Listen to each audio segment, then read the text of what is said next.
and they expect an announcement on the arena, hoping by the end of the year, could stretch into the new year. But when they announce this, it won't be for another site. It will be the site. It's the site that they're chasing. We'll know that hopefully by the end of the calendar year, but definitely by, a little bit into the new year. And then the deadline really that they're working under is, by the end of the first quarter. I'm not sure it's necessarily going to be the All-Star break, but you've heard Gary Bettman say first quarter as well, which is really the end of March. They need to have it locked down. They want to have it locked down. They need to have it locked down. That's the deadline that they're operating under from the league.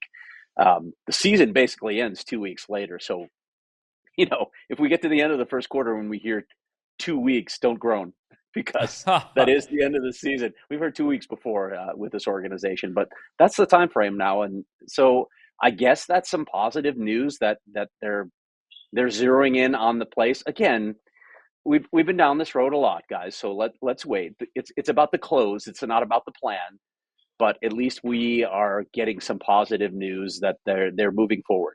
The one thing I put that in timeline perspective, though, Craig, the end of the year is like 35 days away. Like this, and the end of the quarter, that's 120. Like that's going to happen quick. Like this is they better be getting into meetings tomorrow. This is going to be we don't have to sit and wait very long. Like 120 days is not long.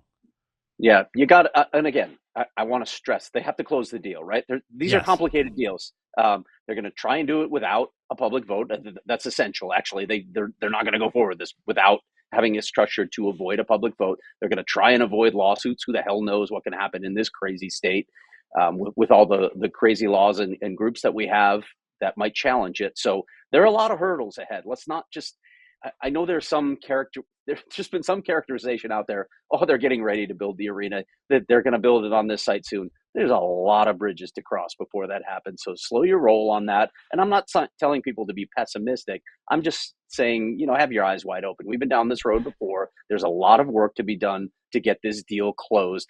But if they do, and we've reported this before, we even had Javier on the show talking about this, it's going to be pretty similar to what they planned in Tempe. They're going to try and carry over a lot of those elements. There will be some things that will be site-specific that will have to change, but by and large, the plan that we saw for Tempe is the plan that we'll see on this new site.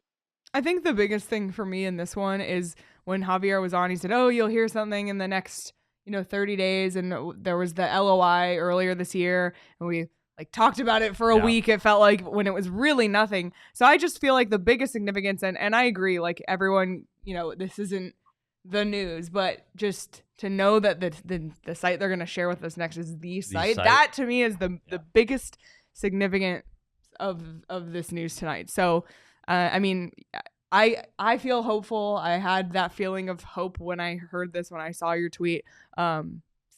Yeah, the truth is, if they come out next week with another LOI, you're like, oh, who cares? Like, it doesn't. An LOI really doesn't mean. Well, we got an LOI with Mason, we got an LOI with HK. Like, it doesn't mean anything. At least now they're saying, when we do this next, whenever that is, this is meaningful. So you're right. I think that's better news than getting another LOI announcement, a month ago. I'd rather have this. So fingers crossed.